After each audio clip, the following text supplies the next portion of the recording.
No, it surprised me too. I mean, I knew before y'all did, just because like they called me after the podcast was done. They didn't call me; they called Brittany, and I was like in the back of the FaceTime. But I knew that I'm obviously super excited. I mean, just knowing Taylor and seeing the process from just a little bit closer of how she makes the albums, it's going to be amazing because how much work she puts into it, and what better place to announce it than the New Heights podcast, where I feel like she can be herself and showcase who she is. And I think people are going to be really excited to watch it tonight. I haven't seen it yet. I've seen a little bit of the clips just like everybody else, but I'll be tuned in tonight at, I think it's 7 Eastern. So I'll be able to have something to watch here on this night off that I have. Podcast later today? No, but listen. I'm like really old, Nate. My grandkids will be all over it. So I'm happy for them. Yeah. Both of them, like each other, and that's what a plus that is. They care about each other, and that's I think that's the most important thing. The older you get, you want these guys to have somebody they can settle down with, and that whole deal. And so, I think it's a neat deal for them. Both of them. I'm 100% not. Even like in the Everglades, just in general, like it's not my spot. Like I'm not a big alligator. Like I'm in Texas. If you get an alligator out there, it's like you shut the city down.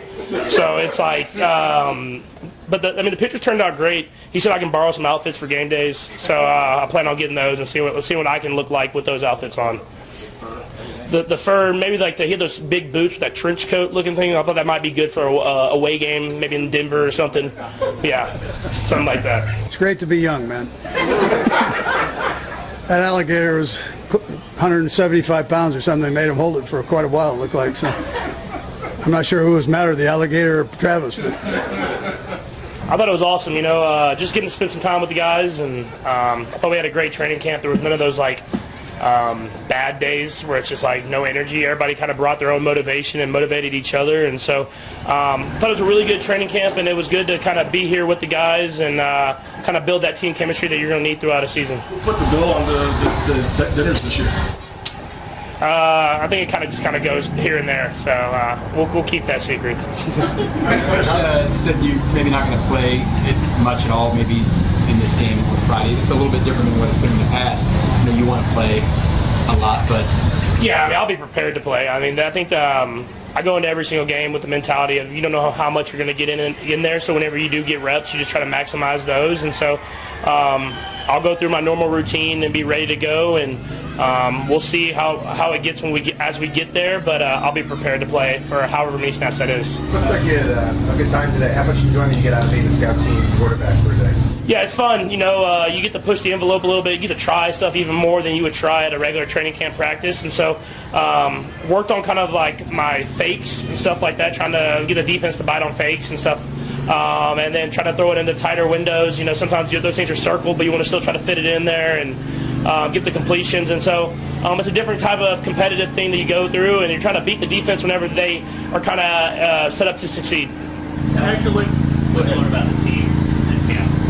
Yeah, I think you learned, I didn't learn this, but you know how hungry these guys are. I started in OTAs, and guys are ready to compete. They're ready to get out there and prove who we are. And we have a lot of young guys, and I think it's bringing a lot of energy to the team to add with the veteran leadership that we have. And so I'm excited for the team and excited to get out there. And we got a good last few preseason games, and then we have a great early schedule. So I think guys are really ready to get out there and showcase who we are. Patrick, a couple of those young guys on the left side of your offensive line, what do you see in their progression? I thought they learned a ton. Obviously they're talented and they have the physical abilities, but being tested by Spags every single day, you have to learn how to not make the same mistakes twice, and they did a good job of that. And so we'll continue to get better and better as they continue to get more and more reps. I thought they did a great job just getting better and better each and every day at training camp, and we can continue to build that throughout the season. You guys practice hard out here, but also the regular season's a different beast. Like what is the difference in putting that together in the regular season? Yeah, I think it's you don't have the reps, I guess you would say. I mean, obviously you get so many reps at training camp that when you make a mistake, you kind of get another chance at it. Versus in the regular season, you make that mistake, it could be the difference of a game. And so for them, it's just they're making their mistakes now. They're learning from their mistakes, so that when we get to the regular season, they can execute, not make those mistakes in the game. And so this is what it's all about. That's why we have so many reps at camp. That's why we practice at the pace that we practice at, because you want to be able to get those mistakes out of the way now, so that when you're in the season, you're not making those mistakes in kind of those do or die type situations in the game. I'm not sure this is everybody's first choice of where they would want to train, but when you finish this, is there like a sense of accomplishment or gratification that you kind of survived a month of this? No, yeah, I mean it's.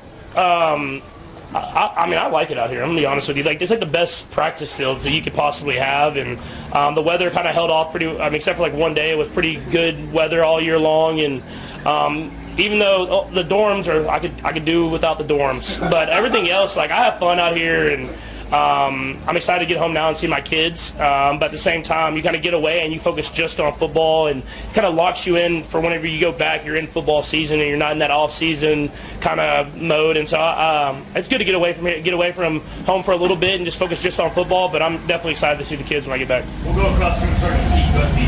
Patrick, yesterday you played the crossbar game, and you've done games like that at camp. Is there something more than just the enjoyment of playing to get from that? Yeah, it keeps competition going. You know, we have competition in that quarterback room, and we want to have healthy competition and fun and keep stuff motivated. And so I think the coaches do a great job. If you see us sometimes when we're an individual, we're doing drills and we're working on footwork and stuff like that. But they keep it fun, too, where we're doing drills where you're working on accuracy like crossbar, and stuff like that in pressure type situations with everybody watching. We like to do it with the fans are out there, so there's no hiding. You got to do it where everybody sees it, and so it puts you in, I'm not going to say game-like situations, but it puts you in a place where there's pressure on you. You got to be accurate and make throws, and so it's definitely a lot of fun. We came up short yesterday. I didn't get to throw in that last one. I blame Nags. So if I'd have got one throw, I thought we were going to win.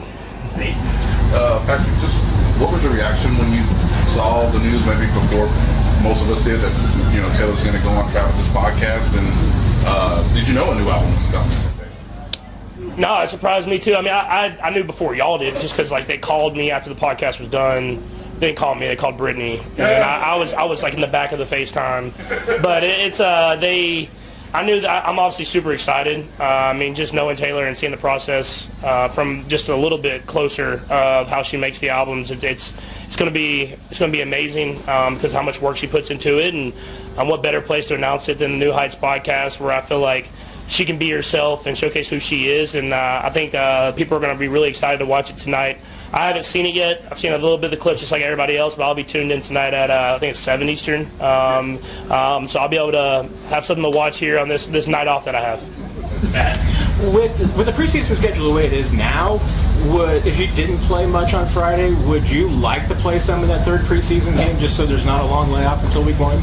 I always want to play. So it's kind of like I always want to be out there and playing. And like you can say that you don't want to play, and then you get to the game, and it's like, man, I want to be in the game and playing with playing a game with my teammates. And so at the end of the day, I trust in Coach Reid and his process, and he has a reason for everything that he does. And so, like I said, I'll be ready to play this week, tomorrow, and if I get to play, I'll be ready to go. And if I don't, I'll be ready to go again the next week. And if I'm not, I'll be just as energized on the sideline as I would be if I was playing in the game. And so I trust in Coach Reid fully. And so whatever his decision is, I'll be ready to go out there and get the most I can out of it. Spags spilled the tea earlier about the Chris Jones rule, which I'm assuming you knew about. I don't know if the Chris Jones rule Chris Jones rule, after Chris strained his calf back in that practice for the playoffs a few years ago, chasing you. Oh, yeah, I do know this rule. Yeah, no. Not allowed to chase you week 1? Yeah, he says that. I think I'm faster than him. But, no,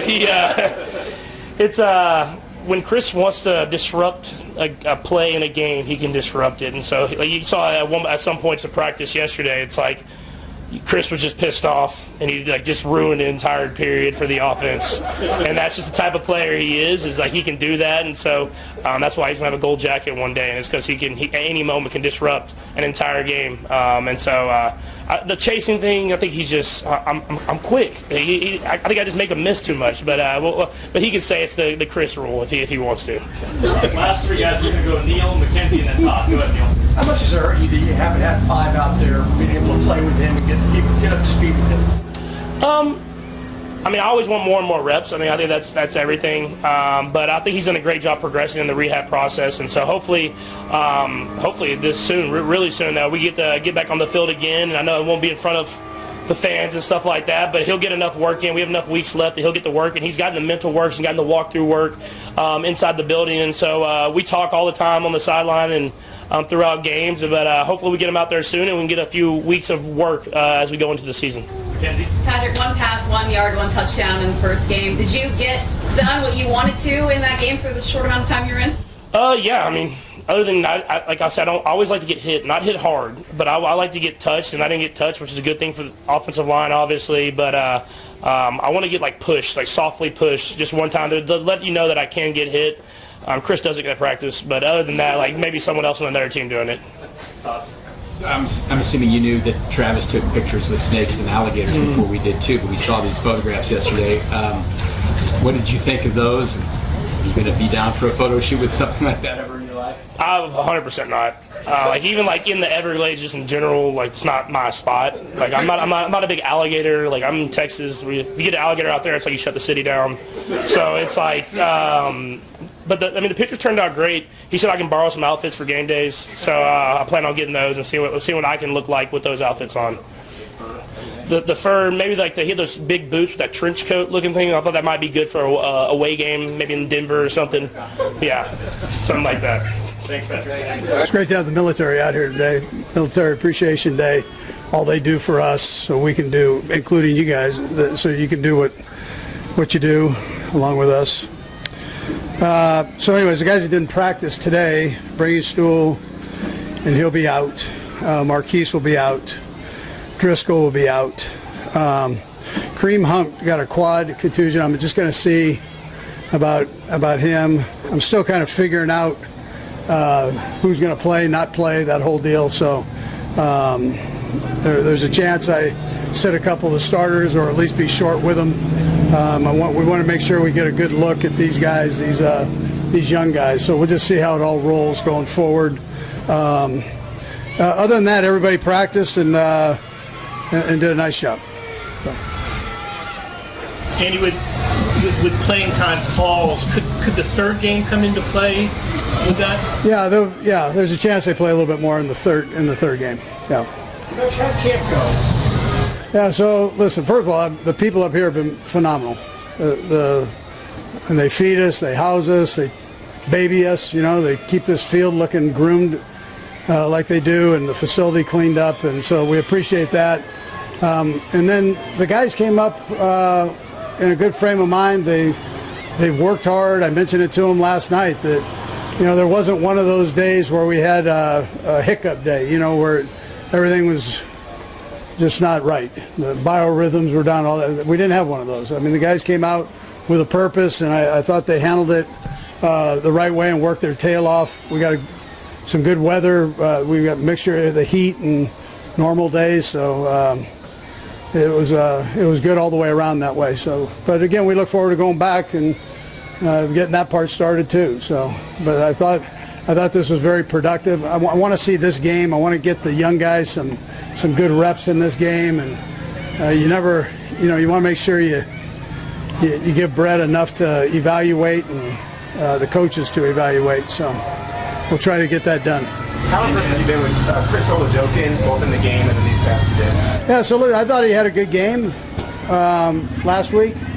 So he'll play. He'll get some playing time this week, and all of them will. Pat would be the one that would get slighted, But so that would be, But those other 3 will get plenty of time.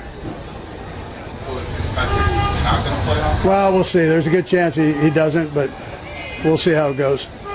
What do you mention?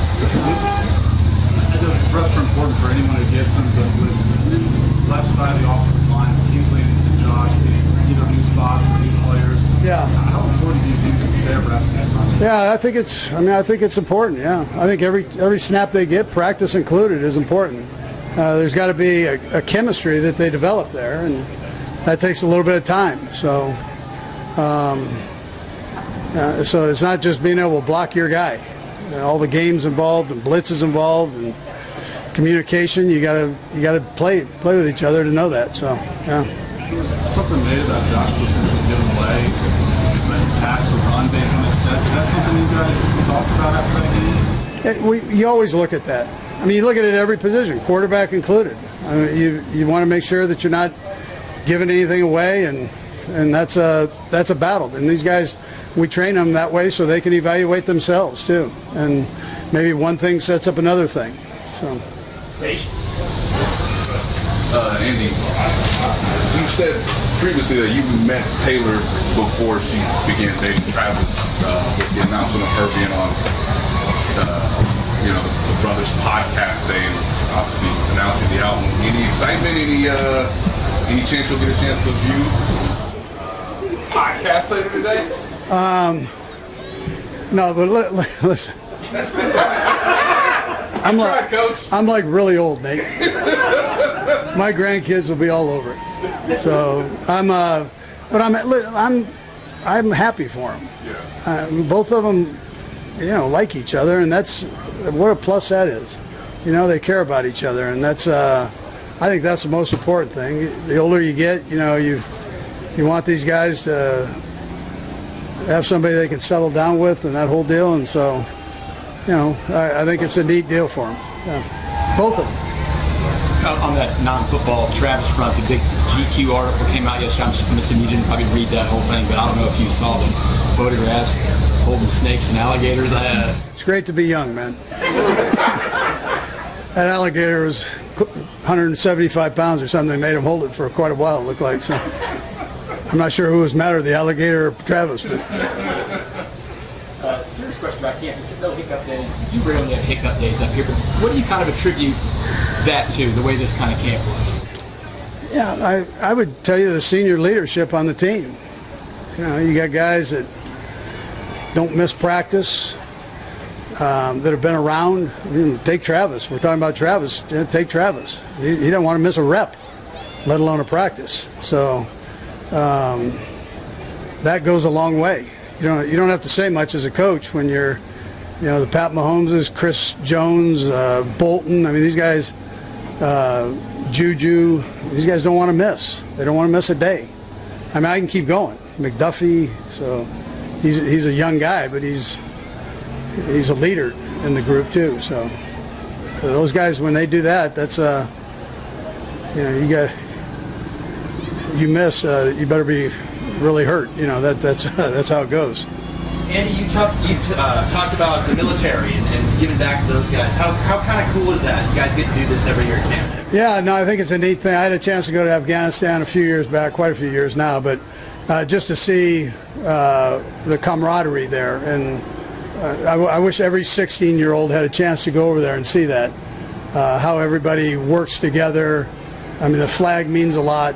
It's just, it's about America and keeping America right for all of us to do what we do here, and it's great to have a minute to appreciate him, Herbie included. So, right, Herbie was a big part of that. Okay, thanks. All right, good, thanks. The episode of New Heights was already buzzing with anticipation, but no one could have predicted how Jason Kelce would set the stage for Taylor Swift's grand entrance. As the opening seconds rolled, Jason leaned into the mic with a smirk, his voice dripping with mischief and excitement. "Ladies and gentlemen, we've had Super Bowl champs, MVPs, and Hall of Famers on this show," he began, pausing dramatically. "But today, we've got someone who's sold more records than all of them combined. Someone who can make a stadium shake without touching a football." The energy in the room shifted instantly. Fans could feel the goosebumps even through their screens. Travis, sitting beside him, tried to keep his cool, but the smile tugging at his lips gave away his pride.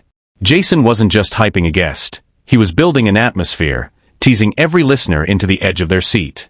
"She's the reigning queen of storytelling, the master of a hook, and the only person alive who can turn heartbreak into a stadium tour," Jason continued, his eyes glinting as he finally said, "Please welcome, the one and only, Taylor Swift." Taylor stepped in, wearing a relaxed smile and a simple yet effortlessly chic outfit. The chat exploded instantly. Thousands of fans were typing in all caps, hearts flooding the live comments. Jason leaned back with a grin, clearly satisfied with the chaos he'd created. "Not bad for an intro, huh?" he joked, making Taylor laugh. From that moment, the tone was set. It wasn't just another podcast episode, it was a cultural moment. Jason's epic intro had transformed Taylor's debut into an event fans would talk about for years. Even Travis admitted later, that was legendary. And judging by the way the internet erupted, the world agreed.